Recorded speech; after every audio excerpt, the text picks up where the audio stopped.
Hace algún mes, más o menos, el pastor Manuel, no recuerdo en qué, fue en un sermón, creo, estaba hablando de que somos iglesia reformada y la iglesia reformada tiene un trasfondo histórico y a veces no conocemos mucho el trasfondo histórico y es importante conocer un poco de dónde venimos. Es verdad, somos bíblicos, creemos en la Biblia, que la Biblia es la regla de fe y práctica, pero a través de la historia la iglesia ha desarrollado cierta teología que Dios, cuidando a su pueblo, ha permitido que eso se desarrolle. Así es que lo que nosotros tenemos ahorita como un contexto doctrinal tiene que ver con lo que la iglesia a través de toda la historia ha ido desarrollando.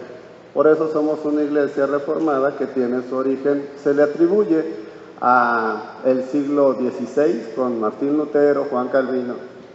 Juan Calvino, muchos decimos, somos reformados, es más, somos calvinistas, pero nunca hemos leído Calvino, así es que somos calvinistas de título. Les voy a enseñar un principio pequeñito que Juan Calvino lo explicó en 3 libros completos, pero ahorita así en 3 patadas.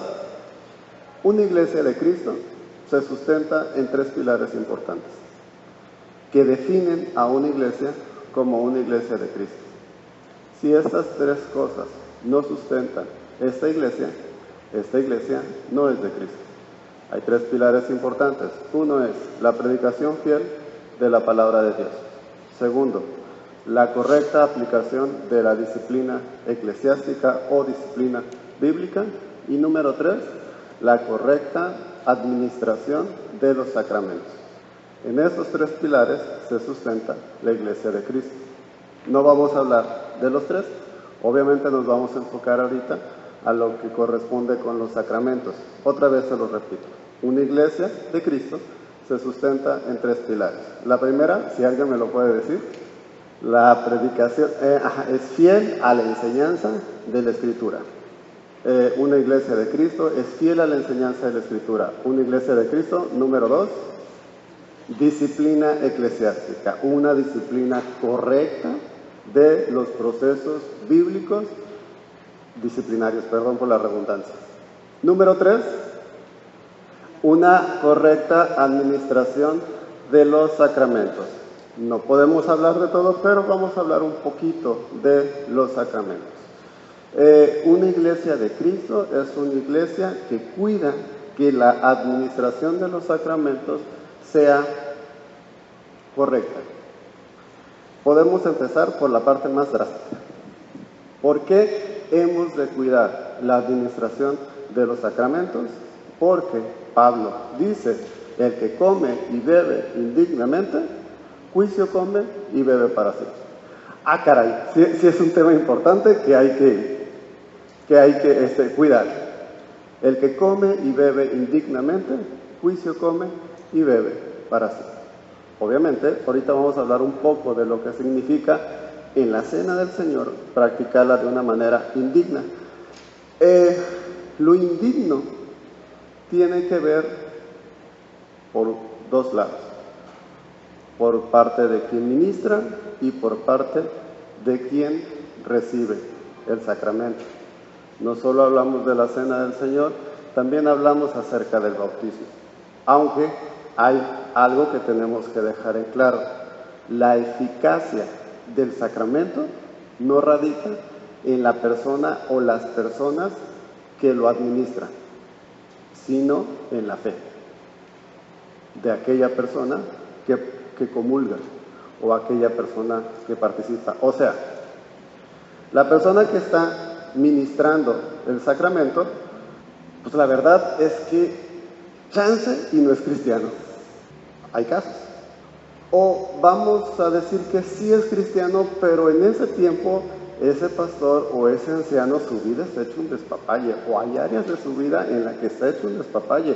Entonces, él presenta la cena del Señor, invita a los hermanos y hace que ellos participen. Entonces, tú como hermano dices, chíspale, pues entonces, ¿cómo voy a saber yo si el hermano no se reconcilia con Dios y a lo mejor todo lo que estamos haciendo no cuenta. No. La eficacia del sacramento radica en la fe. No es en la capacidad, dignidad, reputación o integridad de la persona que lo practica, porque si no, pues nadie de los que practicamos la cena del Señor podríamos decir que lo hacemos de una manera correcta. ¿Por qué? Porque la eficacia del sacramento tiene que ver con Cristo. A final de cuentas, la persona que lo ministra solamente es un medio por el cual recibe una bendición que viene por medio de la fe de Cristo, de la obra de Cristo. Cristo dice, esto es mi cuerpo. O sea, si ustedes lo van a practicar, no es por la persona que está enfrente, es porque esa persona me representa a mí. Y quien hace efectivo el sacramento es Cristo. Y nosotros recibimos esa bendición por medio de la fe. Entonces, sacramento, hay obviamente, aquí está el material, tienen sus hojitas, tienen un montón de textos bíblicos, varios de ellos los vamos a checar. Pero este estudio es más como para explicar lo que es un sacramento, solo que voy a tratar de no apegarme tanto al material, porque mi interés no es que salgamos con una estructura tan clara de lo que es un sacramento. Para eso podemos desarrollar luego un estudio. Me gustaría ahorita llevar la continuidad de lo que hemos estado viendo y cómo los sacramentos tienen tanta relevancia por cuanto estamos ahora en un nuevo pacto. ¿Cómo le vamos a dar continuidad a todo eso que hemos estado hablando del extendimiento del reino de Dios en la tierra? Y cómo los sacramentos es la manera en cómo la Iglesia administra este pacto en el cual Cristo nos ha redimido para ser su pueblo. Así es que, para empezar, me gustaría que consideráramos algunos puntos importantes que definen a un sacramento. Un sacramento es una señal y es un sello. ¿Se acuerdan? Hemos estado hablando, es una señal. Apunta a algo. No es una realidad plena, pero es un símbolo que apunta hacia una realidad mucho más trascendente. La sangre de Cristo, el jugo o el vino, representa la sangre de Cristo. El pan es el cuerpo de Cristo que es repartido o partido por su pueblo. El bautizo, el agua, es el Espíritu Santo que desciende sobre su pueblo. Entonces, todos los elementos que se utilizan en alguno de los sacramentos son simbólicos, apuntan hacia algo, representan algo más sublime y grandioso. Esto quiere decir que si son una señal, no debemos de tomarlo como una realidad. Aguas, no, estoy casi metiéndome en problemas. No debemos de tomarlo como si fuera algo literal. Por ejemplo, no estamos tomando la sangre de Cristo. No estamos comiendo su carne como si fuéramos antropófagos. No, de una manera simbólica consideramos que representa la sangre de Cristo. Pero aguas, aquí me gustaría que consideráramos algo importante. El hecho de que sea una cuestión simbólica o que apunte a una realidad superior, no quiere decir que no sea una realidad en nuestra vida y en la dinámica como iglesia. Cuando decimos que es algo espiritual, no quiere decir que no sea real o que sea menos real que lo físico y tangible, porque lo espiritual es tan real como lo físico y lo tangible. Y si la práctica de los sacramentos es una bendición en nuestra vida, y si es una bendición espiritual, no es para nada despreciable, porque eso es parte del Evangelio. Cristo vino a sanar enfermedades, se ocupó de lo que es una cuestión física, pero también vino a predicar el Evangelio, que tiene que ver con algo que no es necesariamente físico, sino espiritual. Así es que Dios vino a suplir las necesidades de nuestro ser en todas sus áreas. Otra cosa que tenemos que considerar con respecto a los sacramentos es que el sacramento es para la práctica de su pueblo, como pueblo. O sea, el sacramento se practica cuando el pueblo de Dios se reúne a adorarlo. No es yo en mi casa con mi familia. O como a veces tienen en práctica algunas iglesias católicas en donde algunas personas son muy devotas en la iglesia y ese día faltaron por enfermedad o por algo, entonces el sacerdote va y los convulga en su casa. Parece una cuestión piadosa. Sin embargo, algo que tenemos que considerar es que la cena del Señor y el bautismo es algo que Cristo pide o que instituye para que se practique como pueblo, no de manera individual. Y entonces dice, pero si estoy enfermo en mi casa, oremos por tu salud y esperemos que en algún momento te congregues con la iglesia y participes de los sacramentos como pueblo. Pero eso es algo importante, el sacramento es para la dinámica como iglesia. Ahora, eso, ¿por qué es importante? Porque el sacramento le da continuidad a lo que ha habido en el Antiguo Testamento como señales o sellos de los pactos que Dios ha hecho en la antigüedad. Antes de pasar por allá, había un punto que no quería que se me pasara. Ya se me pasó. Ahorita voy a tratar de regresar.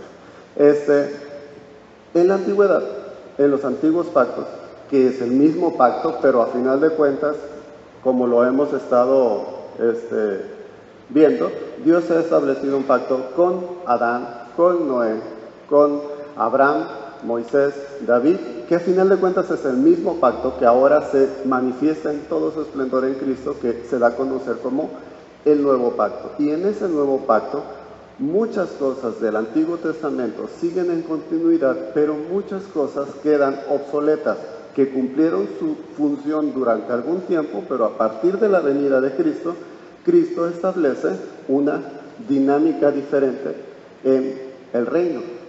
¿Se acuerdan? El reino de Dios se expande y Dios administra su reino a través de pactos. Cristo es el nuevo régimen de este pacto. Cristo es con quien Dios establece el pacto con el hombre. No hay relación del hombre con Dios, sino es a través solamente del medio que Dios ha establecido para hacer ese pacto. Y ese pacto, el medio es Cristo. Así es que, eso es importante, porque en el Antiguo Testamento hay un texto que está aquí en su material, creo que es Gálatas, y hace referencia, no, es Hebreos, a que todos en Moisés, cuando cruzaron el Mar Rojo, fueron bautizados en Moisés. No dicen Dios. Igual, los invito a que lo busquen en su casa, están aquí, de hecho se los voy a buscar de una vez para que no. Ahorita vamos a regresar a él, porque no lo tengo tan a la mano. ¿Mande? Primera de Corintios 10. Gracias, muchas gracias. Y todos en Moisés fueron bautizados en la nube y en el mar. Ese punto lo utiliza el argumento para decir que no necesariamente fue un bautismo por aspersión. En la polémica que hay, que si fue por aspersión o si fue por inmersión, ese lo utilizan para argumentar que no es por inmersión. No estamos de acuerdo, fueron bautizados en la nube, fueron bautizados, el punto que quiero que consideren ahorita es en Moisés. No fueron bautizados en nombre de Dios, no fueron bautizados en el nombre de Cristo. ¿Qué quiere decir que fueron bautizados en Moisés? ¿Que Moisés era un tipo de Cristo o una imagen de Cristo? Sí. ¿Y qué tenía que ver esa imagen de Cristo, que era Moisés, con el pueblo? Representaba a Dios, ¿por qué? ¿Mande? ¿Porque los iba a salvar a través de Moisés? Sí, los iba a salvar a través de Moisés, porque Dios hizo pacto con Moisés. Y al hacer pacto con Moisés, Dios establece que hay un medio para relacionarse con Dios, y ese medio es a través del pacto que Dios hizo con Moisés. Lo que el pueblo estaba haciendo al ser bautizados por Moisés es que estaba siendo ligado a la suerte de Moisés. Si Moisés muere, el pueblo muere. Si Moisés es liberado, el pueblo es liberado, obviamente por Dios. Sabemos que detrás de todo esto está un Dios omnipotente que controla todas las cosas, pero lo que voy es, fue bautizado en Moisés porque a final de cuentas toda la salvación que en ese momento el pueblo de Dios entendía tenía que ver con un Salvador que es Moisés. Ahora ya no se bautiza en Moisés, porque entendemos que Moisés solamente cumplió su propósito durante algún tiempo, y aun cuando fue un hombre muy importante en el Antiguo Testamento, ahora somos bautizados en Cristo. Porque en el establecimiento de que Él es el medio por el cual nosotros tenemos una relación con Dios, nosotros somos bautizados en Cristo. Entonces, en el Antiguo Testamento había señales del pacto que Dios había establecido. Hace unas 5 semanas hablamos de uno de ellos que fue de los más importantes en el Antiguo Testamento. ¿Cuál fue? Señal del pacto, la circuncisión. El pueblo de Dios cumplía su pacto con Dios por circuncidarse. No, era una señal. No era el cumplimiento, era una señal. Claro está que era una señal que si la tenías, podías entrar. Si no la tenías, no entras. Y aquí quiero que me sigan en la ¿entras o no entras? ¿A dónde? ¿A la tierra? ¿O a dónde más? ¿Al pueblo? ¿A dónde más no entrabas? ¿Pueblo, tierra? Al pacto, ok, ajá. Entonces, si los edomitas, los que dieron la vuelta y se hicieron pasar por peregrinos y se pusieron sandalias viejas y harapos y pan podrido en sus bolsos, alcanzaron al pueblo de Israel, les dijeron, nosotros venimos de tierras muy lejanas para hacer pacto con ustedes. Vamos a hacer pacto con ustedes. ¿Qué hicieron? El pueblo de Israel, ¿qué les pidió? Circuncídate. Ok, ya se circuncidaron y entonces hicieron un pacto con ellos. Y ahora les dijeron, ustedes pertenecen a nosotros. ¿Qué pasa después? Después resulta de que no eran extranjeros, que eran habitantes de esa tierra, que tuvieron miedo de Dios y tuvieron miedo de ellos, hicieron pacto con ellos, mintiendo. El pueblo de Israel se enoja, se siente utilizado, se siente transeado y sin embargo están circuncidados, y si están circuncidados son parte del pueblo. A partir de ese momento, las naciones que estaban alrededor de ellos, que eran 5, se enojan contra este pueblo, van, lo invaden y se los llevan secuestrados. ¿Qué hace el pueblo de Israel con respecto a ellos? Va y los rescata.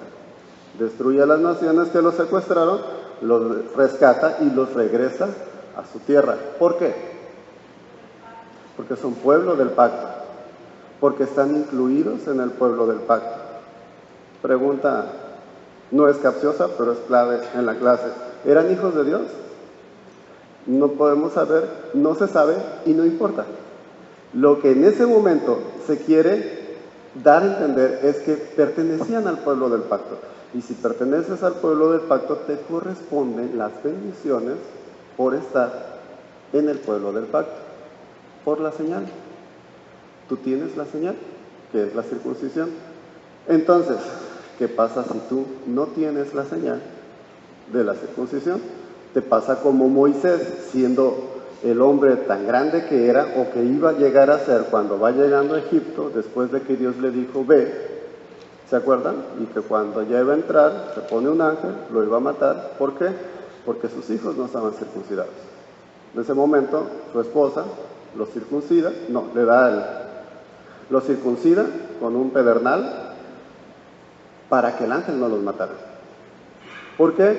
Porque si vas a entrar en comunión con el pueblo del pacto, tenías que instalarte la señal, tenías que ser sellado con la.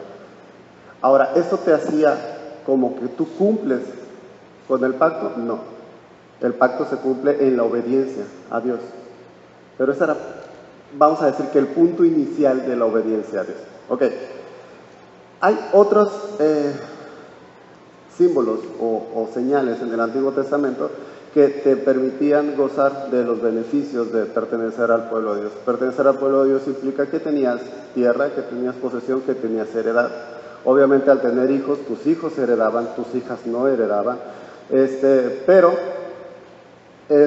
cuando el pueblo, en ese tiempo, no se practicaba el bautismo tan comúnmente. Había rituales que eran más importantes que el bautismo. Sin embargo, en el Nuevo Testamento, el bautismo viene a sustituir lo que en el Antiguo Testamento era la circuncisión. Ahora, en el Nuevo Testamento, el bautismo también es una señal. Y aquí es donde hay la controversia, y me gustaría que tengamos un poquito mente abierta. Está la controversia de si es por inmersión o si es por aspersión. Cuando yo era niño, yo crecí en la iglesia y pues la parte de Semana Santa, el agua fría y la inmersión que se hacía, pues era así como de aventura. Entonces, pues en un mal entendimiento, obviamente en mi inmadurez, pues yo quería ser bautizado porque pues te meten en el agua así fría. Y el año que me bauticé, me tocó bajo el régimen de Don Vito, que Don Vito vino y entonces pues hizo algunas enseñanzas y la iglesia hizo algunos ajustes y a partir de ese año pues fue por aspersión y no por inmersión y entonces ya me tocó chorrito y no me tocó. Y entonces pues yo protesté. No protesté. Y de hecho ni siquiera sabía porque creo que llevaba el cambio de ropa en el carro por si las dudas. Pero hay una lucha muchas veces que se da entre si es por inmersión y es por aspersión. Y hay obviamente quien tiene los argumentos para decir que es por inmersión, hay otros que tenemos argumentos para decir que es por aspersión. Y hay quien radicalmente ha marcado una así de no es de esta manera y si no es de esta manera no es bíblica. Las dos maneras son bíblicas. Y las dos maneras tienen un simbolismo. O sea, no practicamos la inmersión, aunque la inmersión en la Biblia tiene que ver con muerte a nuestros pecados y resurrección a una nueva vida. ¿Ok? Sin embargo, está la otra parte. ¿Por qué practicamos la aspersión?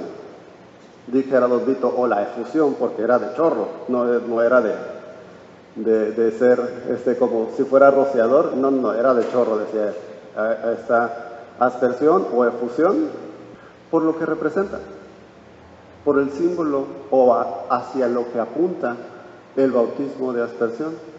Porque mientras que la inmersión es muerte y resurrección, que es bíblica y que es algo muy padre, la aspersión tiene que ver con la llenura del Espíritu Santo en el Pentecostés, en donde todos los discípulos estaban reunidos y el Espíritu de Dios desciende sobre ellos como lenguas de fuego y entonces ellos son llenos del Espíritu Santo y a partir de ese momento el Espíritu Santo empieza a bautizar a su iglesia. Y en ese sentido el Espíritu Santo empieza a bautizar a la iglesia en dos maneras. Obviamente tiene que ver con la obra de Dios en las personas, pero también tenía que ver con la identificación de esa persona con un pueblo. Porque el bautismo vino a ser el sello de que pertenecías a la iglesia. Lo que hacía la circuncisión en el Antiguo Testamento